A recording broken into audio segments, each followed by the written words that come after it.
శ్రీ విష్ణు రూపాయ నమశివాయ. మనం గత వీడియోలో కలియుగం ముదిరిపోతే ఎలాంటి లక్షణాలు వస్తాయి అని చెప్పుకుంటూ కలి ప్రభావం పడకుండా 3 పనులు చేస్తే కనుక రక్షింపబడచ్చు అని చెప్పాను కదా.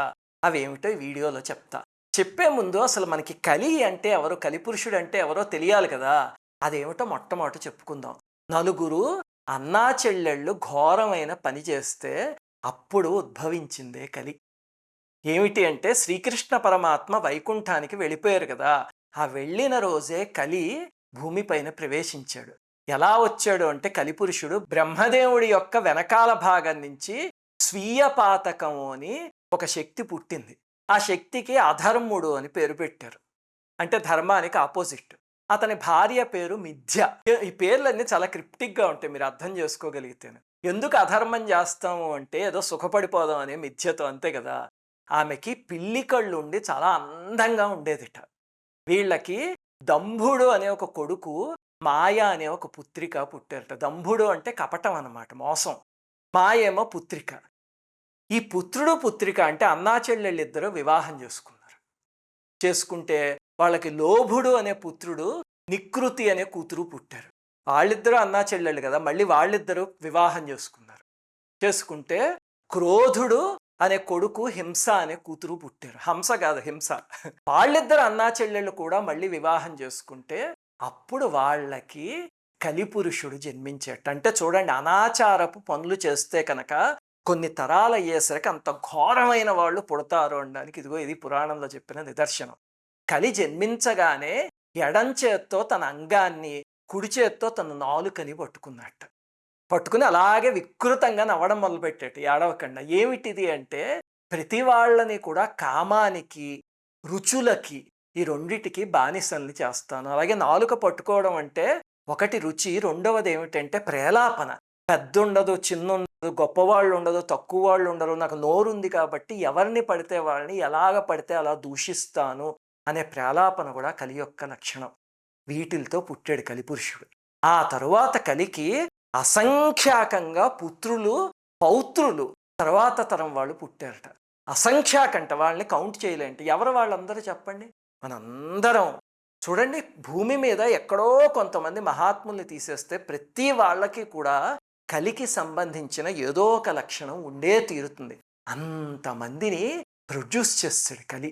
చూడండి ఎంత తొందరగా వ్యాపించాడు. అప్పుడు కలి చెప్పాడు ఏమిటంటే, ఈ విశ్వంలో నేను యజ్ఞము, అధ్యయనం, దానము, వ్రతము, ధార్మిక కార్యక్రమాలు ఇలాంటివి ఏవి జరగనివ్వకుండా నాశనం చేసేస్తా. అవి నాశనం చేసి ఏం చేస్తాను అంటే జనాలందరినీ భోగలాలసత్వం వైపు, కామం వైపు, వాటి వైపుకి తిప్పడానికి ప్రయత్నిస్తాను అని చెప్పాడు. అందుకే చూడండి, ఏదైనా మత్తుకి కానీ కామానికి కానీ అలవాటు పడాలి అంటే ఎవరికైనా జస్ట్ ఒక నిమిషం చాలు. ఏదైనా పూజ చేయాలనుకోండి, దాని మీద మనస్సు నిలపాలంటే నెలల పాటు ప్రయత్నించాలంటేనే అది కలి యొక్క లక్షణం. అప్పుడు కలి ఏం చెప్పాడంటే, ఎవరైనా జనాలని భగవంతుడికి దగ్గర చేరుస్తున్నారా వాడి వెన్ను విరగ్గొట్టేస్తాను. ధనాన్నో, స్త్రీనో, పదవినో, భయాన్నో ఏదో ఒకటి అడ్డుగా పెట్టి వాడిని లొంగదీసి వాడి చేత ఆ పని ఆపించేస్తాను అని చెప్పాడు కలి. చూడండి, ఇప్పుడు ఎవరైనా మహానుభావుడు ప్రవచనాలు చెప్తూ కొన్ని లక్షల మందిని ధర్మ మార్గంలోకి, భగవంతుడి వైపుకి నడిపిస్తున్నారు అనుకోండి.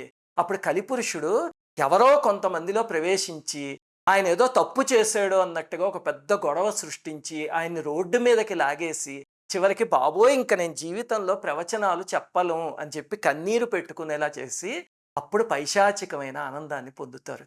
ఇది కలి చేసే పని. ఎవ్వరు జనాల్ని ధర్మ మార్గంలో నడిపిస్తున్నారు అంటే మొట్టమొదట కలి వాళ్ళనే దెబ్బతీయడానికి ప్రయత్నిస్తాడు. అప్పటికీ లొంగకపోతేట అప్పుడు నా బానిసల చేత వాళ్ళని కొట్టించేస్తాను అని చెప్పాడు కలి పురాణంలో. అలాగే తండ్రి కొడుకుల మధ్య, అన్నాదమ్ముల మధ్య, తల్లి కూతుళ్ళ మధ్య, వీళ్ళ మధ్య వైరాన్ని పుట్టించటానికి వాళ్ళ మధ్యలోనే నివసించే వాళ్ళలాగా వివిధ రూపాలు తీసుకుంటాను అని చెప్పాడు. ఇలాంటి వాళ్ళు మనకి మన బంధువుల్లోనే బోళ్ళంతమంది కనిపిస్తూ ఉంటారు. అవన్నీ ఏమిటంటే కలి యొక్క స్వరూపం. అలాగే కలి తను ఉండే 4 ప్రదేశాలు కూడా చెప్పాడు. జాగ్రత్తగా వినండి, ఇవన్నీ మన జీవితానికి పనికొచ్చేవి. ఎందుకంటే కలి నుంచి మనం ఎంత దూరంగా ఉంటే అంత మంచిది, ప్రయత్నించేనా సరే. మొట్టమొదటిది ఏమిటంటే మద్యపానం ఎక్కడ జరుగుతుందో అక్కడ వెంటనే ఉంటాడట. రెండవది జూదగృహం, అంటే పేకాట్లు ఆడడము లేకపోతే ఈ ఆన్లైన్ గేమింగ్లు ఆడడం ఇలాంటివి జరుగుతాయి చూడండి, పందాల కోసం చేసేవి, అక్కడ తప్పకుండా ఉంటాను అని చెప్పాడు. గుర్తుపెట్టుకోండి, చాలామందికి ఒక అవలక్షణం ఉంటుంది ఏమిటంటే ఏదో మద్యపానం జరుగుతూ ఉంటే అక్కడ 10 మంది ఉంటే నేను వెళ్తాను అక్కడ కూర్చుంటా కానీ తాగను అయినా కూర్చుంటా. కూర్చున్నారా కలిబారిన పడతారు. రెండవది పేకాట్లు ఇవే జరిగే చోట కూర్చోకండి. కొన్నిసార్లు మనకి తప్పవు. ఏమిటంటే ఇప్పుడు ఉద్యోగం చేస్తున్నాం అనుకోండి, సాఫ్ట్వేర్ అయితే కనుక మన కాన్ఫరెన్స్లో అవన్నీ సామాన్యంగా ఈ మీటింగుల్లోనే జరుగుతాయి. అలాంటప్పుడు ఇంటికి వచ్చి ఎలాగ దానికి ప్రాయశ్చిత్తం చేసుకోవాలి కలిబారిన పడకుండా అని మీకు గతంలో కొన్ని వీడియోల్లో చెప్పాను కదా, అది మీకు తెలిసే ఉంటుంది. ఇంకా కలి చెప్పిన మూడో ప్రదేశం వ్యభిచార గృహం. అదృష్టవశాత్తు మనం ఎవరో అక్కడికి వెళ్ళాం. ఇంకా నాలుగో ప్రదేశం ఏమిటంటే ప్రాణివధ చేసే ప్రదేశము అని చెప్పారు. ఎక్కడైతే జంతువుల్ని చంపుతారో అక్కడ కలి ఉంటాడట. అందుకని మీలో మాంసాహారం తినే అలవాటు ఎవరికైనా ఉందనుకోండి, ఆహారం అనేది వాళ్ళ కులాలు వాళ్ళ కట్టుబాట్లు వాటిని బట్టి ఉంటాయి. కనీసం ఆ ప్రదేశానికి వెళ్ళడం మానేయండి. ఇప్పుడు ఇంటికి తెప్పించుకునే మార్గాలు బోల్డ్ ఉన్నాయి కదా, కనీసం అక్కడికి వెళ్ళడం మానేయండి. ఎందుకంటే కలి ఉండే ప్రదేశం అది. ఆ తర్వాత అసలు ప్రాణివధ చేయడమే మానేసారా, అది ఇంకా సాత్వికమైన మార్గం. అది పూజ చేస్తూ ఉంటే వస్తుంది మన జీవితంలో. సరే, ఇప్పుడు అన్నిటికన్నా ముఖ్యమైనది కలి ప్రభావాన్ని తప్పించుకోవడానికి పురాణంలో 3 మార్గాలు చెప్పారు. చాలా తేలికైన మార్గాలు, మనలో చాలామంది చెయ్యమది. మొట్టమొదటిది ఏమిటంటే పూజ. ప్రతిరోజు 10 నిమిషాలైనా సరే పూజ చేసుకోండి. పూజ చేస్తే కలి ప్రభావం నుంచి బయటపడచ్చు అని చెప్పారు. రెండవది ఏమిటి అంటే భగవంతుడి నామం. ఎంత కుదిరితే అంత నామం చేస్తూ ఉండండి. భగవంతుడి నామం అంటే పూజామందిరంలో కూర్చునే చెయ్యక్కలే, స్త్రీలు వంట చేసుకుంటూ చేయొచ్చు. అలాగనే మనం ఏదైనా కారులో డ్రైవ్ చేసుకుంటూ వెళ్తున్నాం అనుకోండి, చక్కగా భగవంతుడి భజన పాటలు పెట్టుకోండి. ఏది కుదరకపోతే ఏదో రామలక్ష్మణ జానకి జైబోలో హనుమానికి అలా అనుకుంటూ డ్రైవ్ చేయండి. అలా అయితే కొన్నాళ్ళకి ఆ నామస్మరణ అలవాటైపోయి మీకు ఎంతలా అలవాటు అవుతుందంటే నేను చెప్తున్నాను, ఇది ప్రయత్నించి చూడండి. నిద్రలో ఎప్పుడైనా ఉలిక్కి పడి లేచారు అనుకోండి, విచిత్రంగా నామం మధ్యలో ఉంటుంది మీ నోటి మీద. అంటే నిద్రలో కూడా తెలియకుండా జరిగిపోతుంది నామస్మరణ. అలా చేయడం నేర్చుకోండి. ఇంకా మూడవది ఏమిటి అంటే ఇది చాలా ముఖ్యమైనది, చాలా జాగ్రత్తగా వినండి. అసలు కలియుగంలోట పాపం చేస్తే తప్ప ఫలితాన్ని ఇవ్వదు. అంటే ఇంతకు ముందు యుగాల్లో పాపాన్ని మనస్సులో అనుకుంటేనే ఫలితం ఇచ్చేసేది. ఉదాహరణకి మీరు పరశురాముడి తల్లి కథ చూడండి, రేణుకామాత. ఆవిడ నీళ్ల కోసం అని వెళ్ళి అక్కడ ఎవరో రాజు స్నానం చేస్తూ ఉంటే చూస్తే ఆవిడ మనస్సు చెలిస్తుంది. వెంటనే జమదగ్ని మహర్షి ఆవిడ తల తీసేయమంటారు. ఎందుకంటే తప్పుడు ఆలోచన వచ్చింది అంటే మానసికంగా వ్యభిచరించినట్టు అని. కలియుగంలో ఏమిటంటేట పాపపు ఆలోచన వచ్చినా పర్వాలేదు, పాపం చేస్తే మాత్రమే పాప ఫలితాన్ని ఇస్తుంటారు.